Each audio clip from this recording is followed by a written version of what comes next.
senador Marcelo Castro também, né? E para encerrar a palavra dos palestrantes, né, nessa primeira rodada, quem vai falar é o senhor Paulo Porto de Melo, ele que é médico, é neurocirurgião, né, do cérebro e da coluna, e uma indicação do nosso querido senador Marcos Duval, e eu agradeço muito a sua presença, doutor Paulo Porto de Melo. Muito obrigado, fica à vontade, 10 minutos de explanação. Bom dia, senadores, ilustres senadores, deputado, ilustres colegas. Eu vou ser o mais breve possível. Agradeço imensamente a vocês que se perguntam o que o neurocirurgião está fazendo falando de Covid.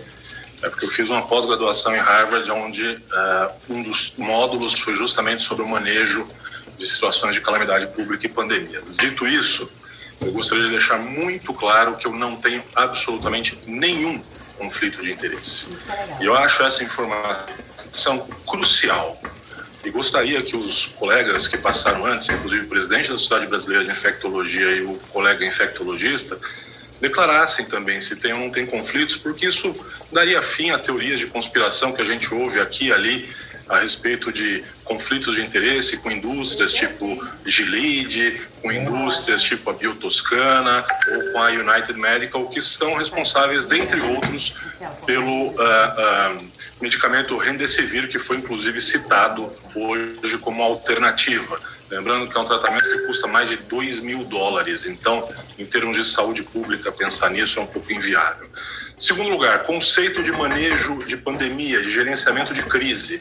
Nós temos uma crise assistencial no Brasil, onde a demanda por leitos e por insumos e por recursos hospitalares, ela supera em muito a capacidade do Brasil produzir, ofertar esses insumos.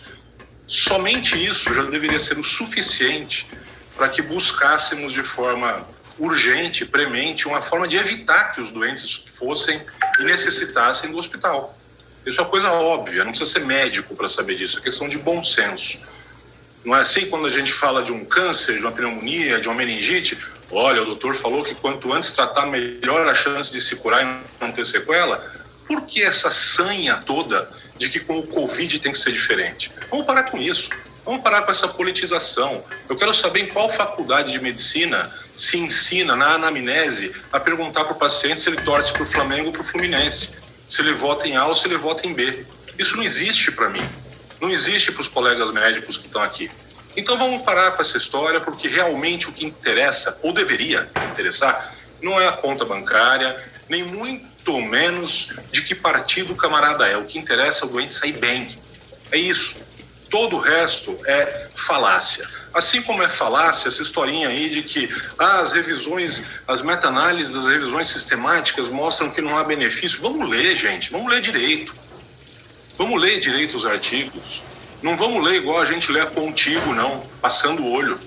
Sabe por que a Cochrane disse que não tem eficiência? Porque foi mal feito. Porque nós temos artigos considerados pela Cochrane, para sua revisão sistemática, que consideram o tratamento precoce um tratamento que foi instituído no 4º dia de uso. 4º. Aonde isso é precoce? Em Marte? Porque na Terra não é. Não bastasse isso, mistura-se pacientes que foram tratados em ambiente hospitalar com pacientes que foram tratados ambulatorialmente. É simples, isso é falta de critério. Então vamos aprender a ler os artigos cientificamente. A ciência diz que mesmo um resultado negativo, ele é um resultado e ele tem que ser explicitado, para que as pessoas não errem mais em fazer isso. Com relação à fala do Dr. Clóvis, que ele disse que mais da metade dos pacientes dele no hospital, enfim, alguma coisa assim, fizeram uso do tratamento precoce. Primeiro, eu gostaria de ver o tratamento precoce que foi usado. Foi instituído quando? Porque somente dessa semana que passou, ele deu os dados. 216 pacientes vistos por mim. Por mim. Os únicos 2 que foram internados tinham mais de 80 anos e chegaram com mais de 10 dias de tratamento. Estou falando dessa semana só, hein? Para não dizerem que é de cepa antiga. Inclusive, estendo aqui o convite ao Dr. Clóvis, se ele quiser vir aqui ver os dados, são dados auditáveis. A gente ensina como faz aqui, não tem problema nenhum. Aí talvez ele não fique angustiado com tantos pacientes internados no hospital dele, porque realmente é uma situação complicadíssima. Assim como eu acho complicadíssimo você chegar para um paciente e falar, olha, o senhor está saturando 90%, mas vai para casa tomando dipirona. Não foi isso que eu aprendi na faculdade de medicina. O que eu aprendi na faculdade de medicina foi curar quando possível, consolar sempre e aliviar sempre. E me custa crer que mandar um paciente para casa saturando mal com dipirona 90% seja uma atitude compatível. Ah, não temos leito. Óbvio, isso vai piorar se não instituirmos o tratamento precoce. Não se trata de um tratamento indiscriminado. Se trata do médico avaliar o paciente. Ah, o indivíduo ficou doente. Pô, o senhor mora com quem? Ah, mora com a avó, mora com a mãe, mora com mais outras pessoas. Vamos fazer a profilaxia, seja pré-exposição ou pós-exposição dessas pessoas. Porque o risco de contágio delas é um risco aumentado. Ah, é o Dr. Paulo que está falando isso? Não, é a experiência. Vamos ver a experiência de Porto Feliz, cidadezinha aqui no interior de São Paulo, que tem a mortalidade dos pacientes com Covid mais baixa do país, 0,13%. Vamos ver o que aconteceu na cidade de Cascavel recentemente. Estado até do nosso ilustre presidente da SBI, 1.500 pacientes atendidos. Reduziram a ocupação da enfermaria pela metade, utilizando o tratamento precoce de forma adequada. Vamos ver Búzios. Se dizia que Búzios ia explodir durante o carnaval. Sabe quantos pacientes Búzios teve internado? Zero. Isso não são dados? Isso são dados.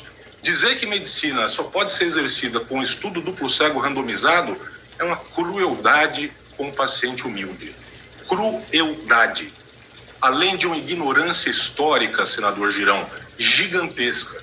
Para o senhor que gosta de história, a penicilina foi descoberta com base em observação. O indivíduo viu que ali estava escorrendo uma água que vinha numa planta que matava a bactéria. Pronto, surgiu a penicilina. E inúmeros medicamentos surgiram na medicina simplesmente por se observar o efeito benéfico. Ficar dizendo que medicação não pode ser reposicionada, que história é essa? O Viagra, que todo mundo usa para suas horas de lazer, era um medicamento para hipertensão arterial. E foi reposicionado porque se viu que o efeito colateral dele era esse. A espironolactona, medicamento usado aí de forma indiscriminada para tratar calvície masculina, é um antihipertensivo. Então, o que é isso? Agora a gente não tem a liberdade de observar alguma coisa que está trazendo benefício e aplicar isso em prol do doente? Claro que tem. Inclusive, foi isso que o Conselho Federal de Medicina reafirmou, a possibilidade e a autonomia do médico em prescrever o que lhe bem fizer sentido, desde que arque com as consequências dos seus atos. Isto é ser médico, é estudar, é ver o que está por trás, a fisiopatologia, e não se esconder atrás de um gabinete e ficar lá simplesmente escrevendo, dizendo acredito isso ou não acredito. Tem que ir para a linha de frente, tem que ver, sentir o paciente, sentir como está a situação. Dizer simplesmente que o oxigênio é a melhor coisa e que o hospital é a melhor coisa, eu concordo, mas isso é viver como Alice no País das Maravilhas. Nós não temos isso. E não temos condições de ter isso. Isso se dizia há mais de um ano atrás. Aí se montaram hospitais de campanha, se gastou uma fortuna, se compraram respiradores. E onde é que nós estamos hoje? No mesmo ponto. Exatamente no mesmo ponto. Então, veja, exigir esse tipo de coisa numa situação de guerra, como o senhor bem classificou, é simplesmente fechar os olhos para o problema, né? Fico muito espantado quando se exige que medicamentos tenham um nível de evidência quando a própria Sociedade de Infectologia aceita e recomenda outras medicações, como, por exemplo, o Tamiflu para gripe, que não tem nível de evidência 1. Então, por que só para o Covid? Então, acho que uma coisa que as pessoas têm que ter na vida se chama coerência. Coerência. E coloco aqui uma coisa bem rasteira, digamos assim, né? Suponhamos que todos estejamos num avião e que essa aeronave comece a cair. Aí os senhores ilustradores olham para o fundo e veem uma caixa ali, ó, paraquedas. Atenção, não foi credenciado e testado pelo Inmetro. O senhor prefere pegar o paraquedas e tentar se salvar ou vai falar, bom, não foi testado pelo Inmetro, então não tem um estudo duplo cego randomizado, controlado, então não vou pegar o paraquedas, eu vou cair com o avião. O não tem cabimento, isso desafia o bom senso. Alguém vai fazer um estudo duplo cego, randomizado, controlado, para saber se usar o paraquedas ou não ajuda o cara a chegar vivo lá embaixo? Não. Por quê? Porque isso se trata de observação. Pura e simples observação. Isso se trata de lógica, isso é uma coisa evidente. E outra coisa, porque nenhuma agência regulatória autoriza o uso disso. Sabe por quê, ilustres senadores? Porque não é papel das agências. Não é papel da Anvisa dizer o que o médico vai prescrever ou não é. O papel da Anvisa é avaliar a eficácia e segurança e liberar para uso. Esse 15 segundos. Ok? Dizer que ninguém mais no mundo está usando e não sei o que também não é argumento válido. Porque há um tempo atrás existia gente que falava, olha, a Terra é plana. E aí veio um maluco e desafiou todo mundo e disse, não, a Terra é redonda. E esse cara quase foi queimado vivo. Então dizer que, porque os outros não usam, não devemos usar, tá aí o Cadegiani para demonstrar. O Brasil faz pesquisa de ponta, senhores. Então, se os outros não fazem, pode ser que nós sejamos aqueles que vão indicar o caminho para os outros. Vamos parar com essa crise de viralatismo, de achar que a gente tem que seguir o que os outros fazem e acreditar no que o brasileiro está fazendo.